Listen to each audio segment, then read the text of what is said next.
Hello दोस्तों, नमस्कार। आप सभी का एक और नई जीएस की क्लास में फिर से स्वागत है।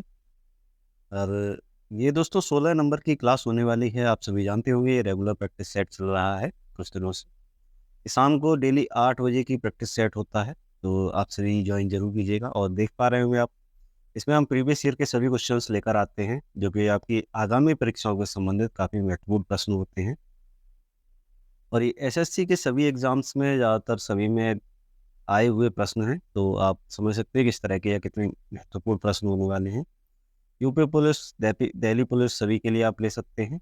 और चलिए आज की क्लास को स्टार्ट कर लेते हैं। और जिन लोगों ने अभी तक चैनल को सब्सक्राइब नहीं किया है, उन लोगों से रिक्वेस्ट है कि चैनल को सब्सक्राइब कर लें जल्दी से, क्योंकि आप सभी जानते ही हैं कि हम आपके लिए इसी तरह से रोज डेली प्रैक्टिस सेट लाते हैं। तो उम्मीद करते हैं कि आप सब्सक्राइब कर लेंगे। चलिए पहले क्वेश्चन की ओर आते हैं। निम्नलिखित में से कौन सा मूल रूप से एक मौलिक अधिकार था, लेकिन 1978 में अनुच्छेद 300 ए में के अनुसार कानूनी अधिकार बना दिया गया था। अर्थात जो संविधान संशोधन हुआ था उसमें इसे कानूनी अधिकार का दर्जा दे दिया गया था और 300 ए में ट्रांसफर कर दिया गया था। तो बात करें ऑप्शंस की, तो धार्मिक स्वतंत्रता का अधिकार ये नहीं है दोस्तों, ये अभी भी है। और शोषण के विरुद्ध अधिकार ये भी दोस्तों फिलहाल है। और शिक्षा का अधिकार दोस्तों, शिक्षा का अधिकार भी अभी मौलिक अधिकार ही है।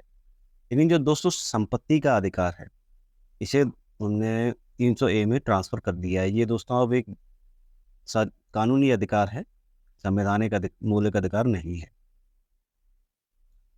इसके दोस्तों हम हर प्रश्न के आगे कुछ की पॉइंट्स लेकर आते हैं, और ये काफ़ी ज़रूरी है, महत्वपूर्ण की पॉइंट होते हैं।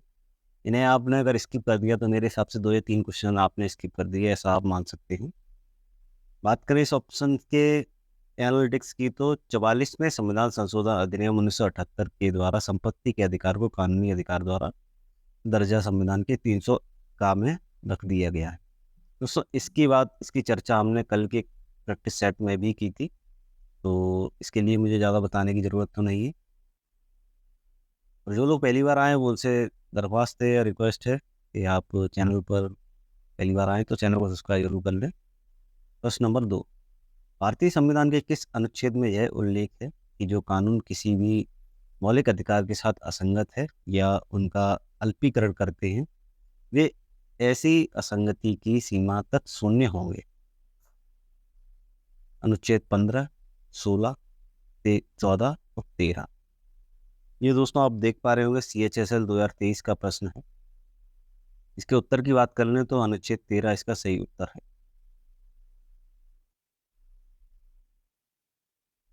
चलिए आगे बढ़ते हैं, इसके एनालिटिक्स की तरफ आते हैं। अनुच्छेद 13 की बात करें तो इसमें हमने जो अभी पढ़ा था वही क्वेश्चन में दिया गया है, वही होता है। अनुच्छेद 14 की बात करें तो विधि के समक्ष समानता का अधिकार होता है।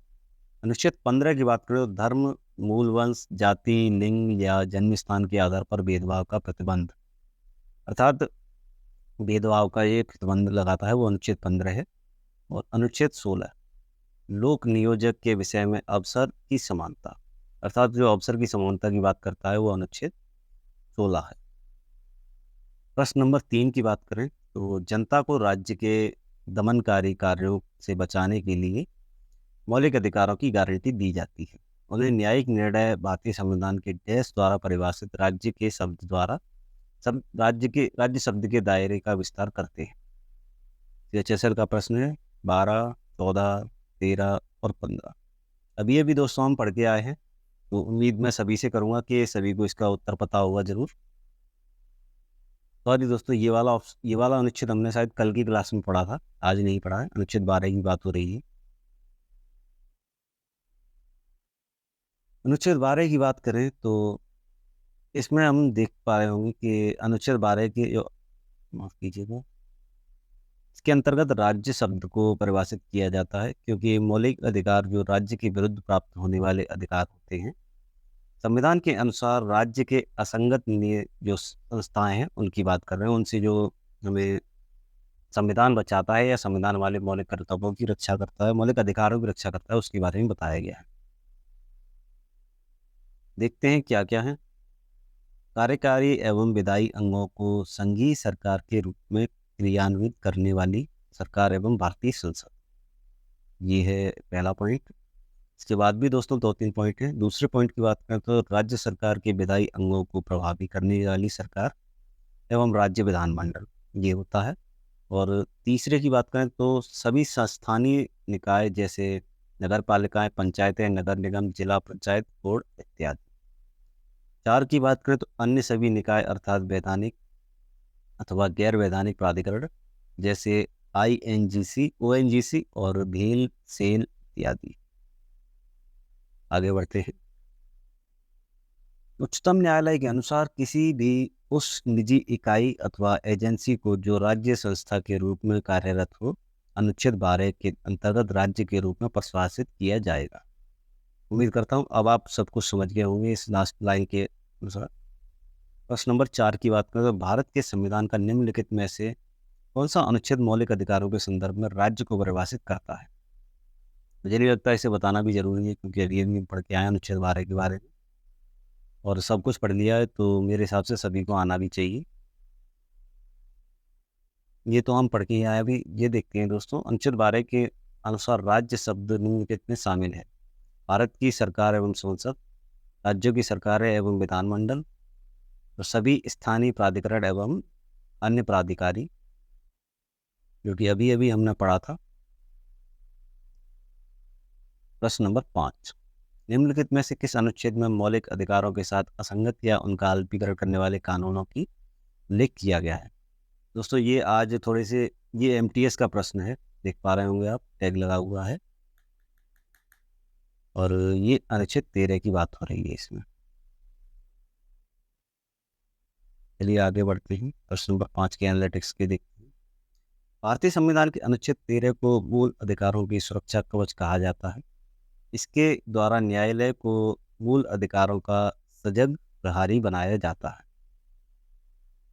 अनुच्छेद 13 यह घोषणा करता है कि मूल अधिकारों को असंगत या उन्हें काम करने वाली विधाएं शून्य होंगी, अर्थात वे विधाएं न्यायिक समीक्षा के योग्य हैं।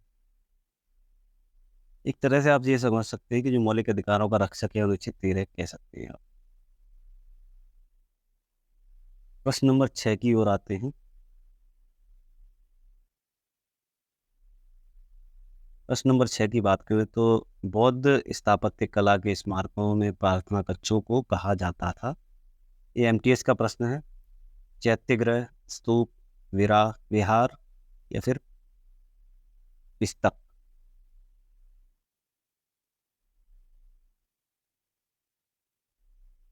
उम्मीद करते हैं ये आपने पहले भी सुना होगा। ये नहीं सुना है तो दोस्तों हम आपको बता देंगे, चैत्यगृह कहा जाता है। ऑप्शन नंबर ए इसका सही उत्तर है। और इसके बारे में थोड़ी सी जानकारी ले लें। चैत्य का शाब्दिक अर्थ होता है चित्ता संबंधी। चैत्य एक प्रकार के बौद्ध मंदिर हैं जिनमें एक स्तूप समाहित होता है। प्रजा पूजार्थक स्तूप वाले स्मारकों में प्रार्थना या उपासना कक्षों में चैत्यगृह कहा जाता है। अर्थात आप समझ गए चैत्यगृह क्या होता है। प्रश्न नंबर 7, जैन धर्म में 23वें तीर्थंकर पार्श्वनाथ का जन्म कहाँ हुआ था? प्रयागराज, काशी, वाराणसी, मगध, हस्तिनापुर। इसका जवाब तो मैं सभी से एक्सपेक्ट कर ही सकता हूँ। जिन्होंने अभी तक थोड़ी बहुत भी तैयारी की होगी तो मेरे हिसाब से उन्हें ये पता होगा। थोड़ा बहुत भी अगर उन्होंने जैन धर्म के बारे में पढ़ा होगा तो उन्हें पता होगा। तो इसकी बात करें तो काशी वाराणसी में इनका जन्म हुआ था। 23वें तीर्थंकर पार्श्वनाथ जी का। पार्श्वनाथ जैन धर्म के 23वें तीर्थंकर थे। इनका जन्म वाराणसी में हुआ था, काशी में। पार्श्वनाथ का महापरिनिर्वाण संवेद शिखर पर्वत पर हुआ था। इन्होंने 4 शिक्षाएं दी थी: सत्य, अहिंसा, अत्यय और अपरिग्रह। इनके अनुयायियों की बात करें तो निर्गंध कहा जाता है। निग्रंथ, माफ करना, इनके अनुयायियों को निग्रंथ कहा जाता था। प्रश्न नंबर 8, जैन धर्म के 23वें तीर्थंकर पार्श्वनाथ का प्रतीक चिन्ह क्या था? वृषभ, अश्व, सर्प, जल कलश। उसमें जितने भी तीर्थंकर हुए हैं जैन धर्म में, सभी के कुछ न कुछ चिन्ह रहे हैं, प्रतीक। और इनके जो 23वें तीर्थंकर है, इनकी बात करें तो सर्प इनका प्रतीक था। प्रश्न नंबर 8 की बात कर रहे हैं तो प्रश्न नंबर 8 की ये कुछ एनालिटिक्स है। जैन धर्म के प्रमुख तीर्थंकर इस प्रकार हैं। आदिनाथ बसव था इनका प्रतीक। मल्ला मल्लीनाथ का बात करें तो जल कलश था।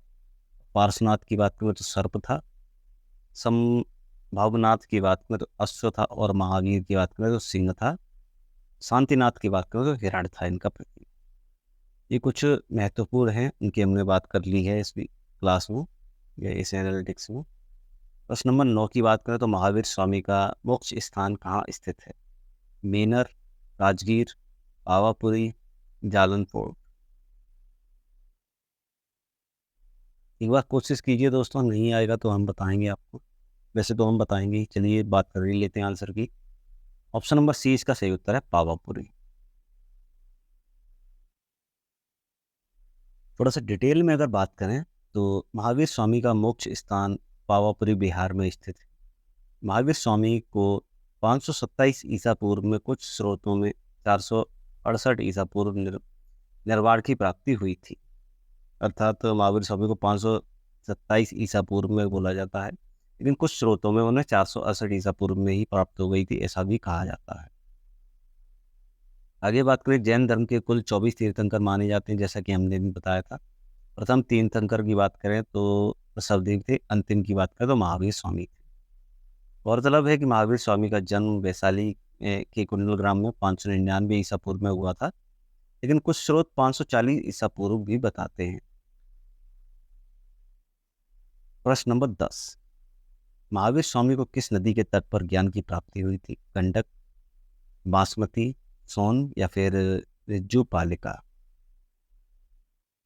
इसका तो आंसर मैं यही मानता हूँ कि सबको पता ही होगा इसका भी। दोस्तों हम आज की क्लास में कुछ ज़्यादा ही सिंपल प्रश्न लेकर आए हैं। रिज्जूपालिका की बात कर रहे हूँ। महावीर स्वामी को इस नदी के तट पर ज्ञान की प्राप्ति हुई। महावीर स्वामी को 12 वर्षों की कठोर तपस्या के बाद जम्मी का सॉरी जरम्भिक गांव की बात हो रही है। जरम्भिक गांव के समीप रिज्जूपालिका नदी के तट पर साल वृक्ष के नीचे कैवल्य की प्राप्ति हुई, अर्थात ज्ञान की प्राप्ति उसे कैवल्य के नाम से जाना जाता है। ज्ञान प्राप्ति के कारण महावीर स्वामी को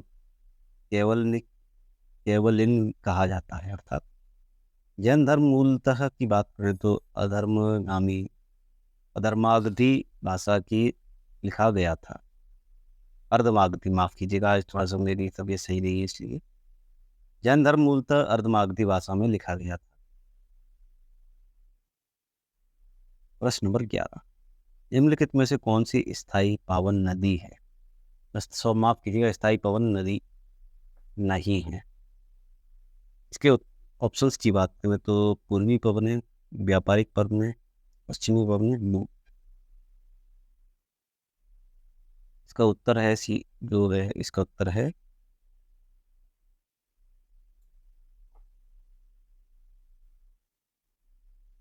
है दोस्तों, जो स्थायी पवने नहीं है वो है लू।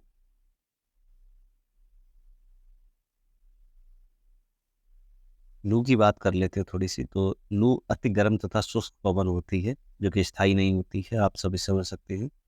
लू पवन मई और जून माह के विशेष रूप से चलती है। यह पवन लू उत्तर भारत और पाकिस्तान में प्रमुख रूप से चलती है। इसका प्रभाव क्षेत्र सीमित होता है, लेकिन यह एक स्थानीय पवन। अन्य स्थानीय पवनों की बात करें तो सिमुस, हरमट्टन और नॉर्वेस्टर्न चिनूक आदि, ये सभी स्थानीय पवने हैं। क्वेश्चन नंबर 11 की बात कर रहे हैं तो क्षुद्र ग्रह पट्टी किन दो ग्रहों के बीच स्थित है? CHSL का प्रश्न है ये भी। मंगल और बृहस्पति, बुध और शुक्र, बृहस्पति और शनि, शनि और यूरेनस। इसका आंसर है ऑप्शन नंबर ए, मंगल और बृहस्पति के बीच में स्थित है क्षुद्र ग्रह जो पट्टी है। क्षुद्र ग्रह पट्टी मंगल और बृहस्पति ग्रहों के बीच में स्थित है। शनि ग्रह आकार में सौरमंडल का दूसरा सबसे बड़ा ग्रह है। इस ग्रह के चारों ओर वलय पाए जाते हैं, जो कि समझ सकते हैं आप, जो उल्कापिंडों से बना हुआ है। शनि ग्रह को गैस का गोला भी कहा जाता है। बृहस्पति सौरमंडल का सबसे बड़ा और सबसे भारी ग्रह है। प्रश्न नंबर 13, निम्नलिखित में से कौन सी भारत की सबसे बड़ी प्रायद्वीपीय नदी है? CHSL का प्रश्न है, ये भी 2023 का लेटेस्ट प्रश्न है साथियों। गोदावरी, कावेरी, कृष्णा, महानदी। इस प्रश्न के उत्तर की बात कर ले तो ऑप्शन नंबर ए इसका सही उत्तर है। जो प्रायद्वीपीय नदी है इन सभी में से वो गोदावरी है। ऑप्शन की बात कर लें अगर तो गोदावरी नदी प्रायद्वीपीय भारत की सबसे बड़ी नदी है। आकार का विस्तार में बड़ी होने के कारण इसे दक्षिण भारत की गंगा भी कहा जाता है। गोदावरी नदी पर स्थित शहर औरंगाबाद, निजामाबाद, नासिक और राजमुंदरी है। गोदावरी नदी की लंबाई लगभग 1665 किलोमीटर है। देख पा रहे होंगे आप, हर लाइन में एक क्वेश्चन आपका बनता जा रहा है। और कावेरी नदी को दक्षिण भारत की गंगा भी कहा जाता है। जितने भी ये एनालिटिक्स में पॉइंट्स हैं, सब में एक क्वेश्चन आपका बन रहा है। प्रश्न नंबर 14, निम्नलिखित में से कौन सी पद परिभाषा युग्म सही है? आपको युग्म सही बताना, कौन सा युग्म सही है। सीधे दोस्तों बात कर लेते हैं तो ये दोनों ही गलत युग्म है, एक भी इनमें सही नहीं, तो ऑप्शन डी सही है इसका।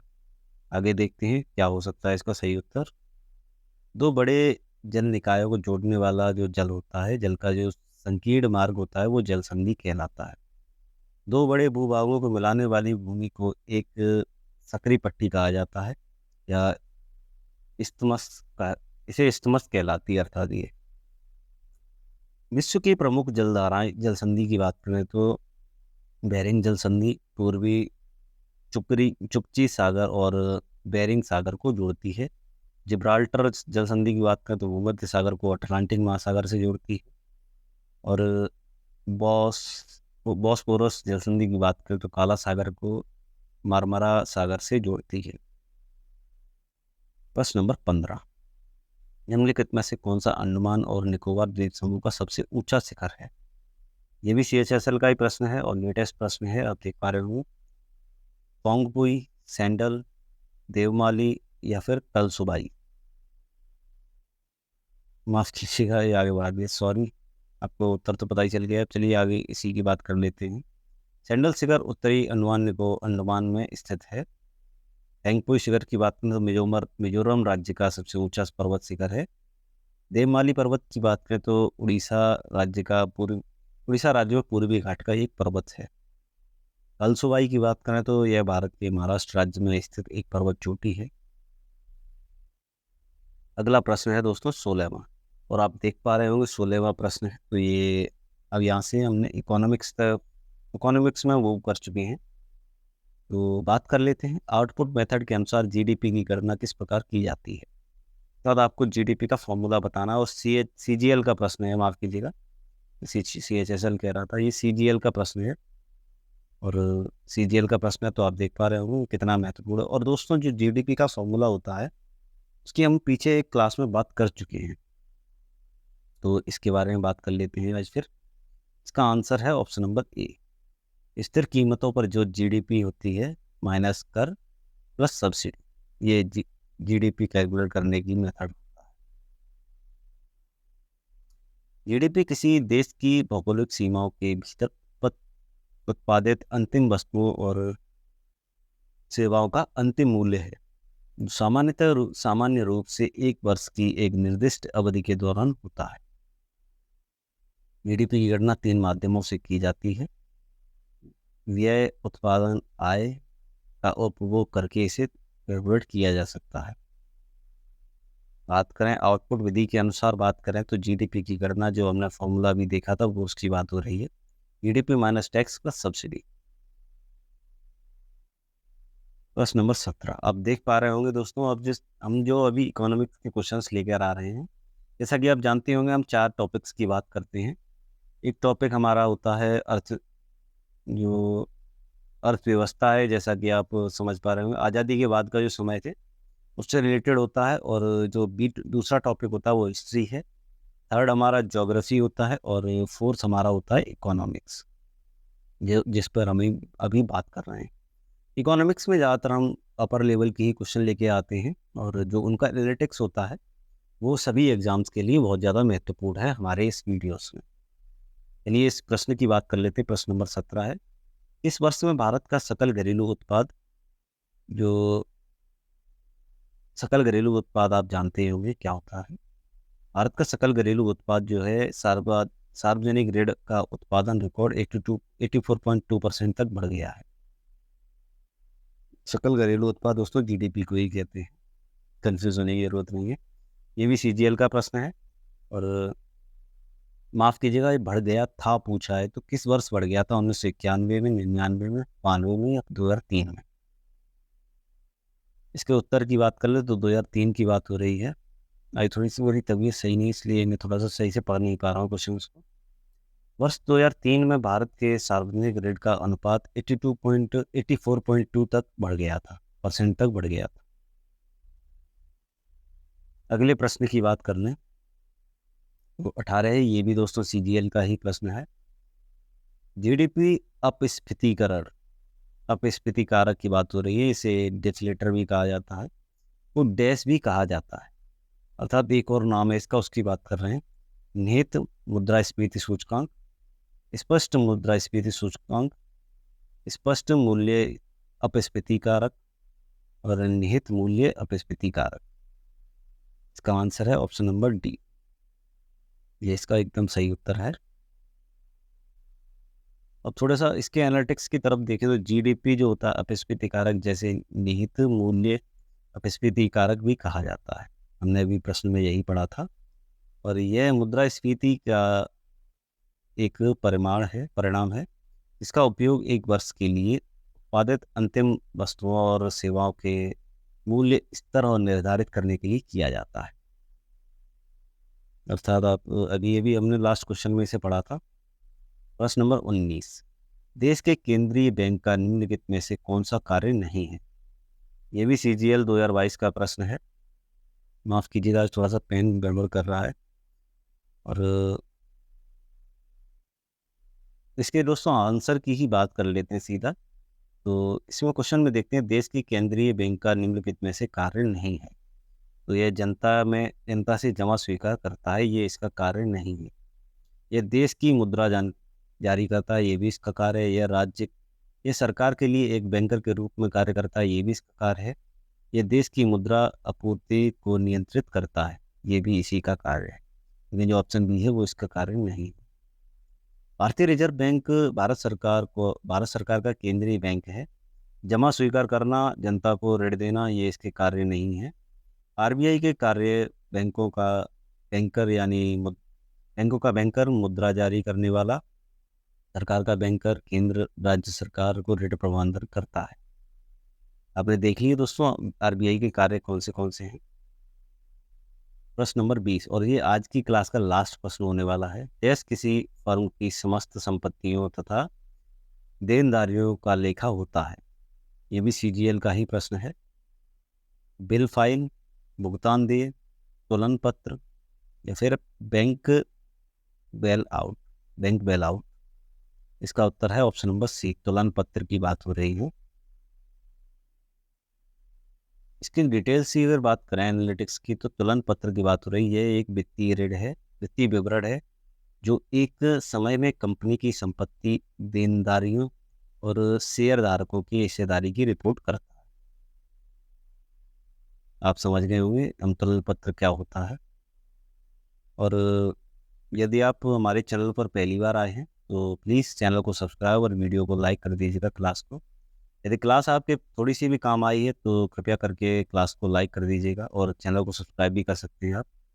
और हम डेली 8 बजे और दोपहर को 3 बजे के करीब, हम 3 बजे दोस्तों करंट अफेयर्स की क्लास रहती है, और शाम को 8 बजे जो प्रैक्टिस सेट रहता है प्रीवियस ईयर का, उसकी बात होती है, और जो कि महत्वपूर्ण होते हैं सबसे ज़्यादा, दोनों ही।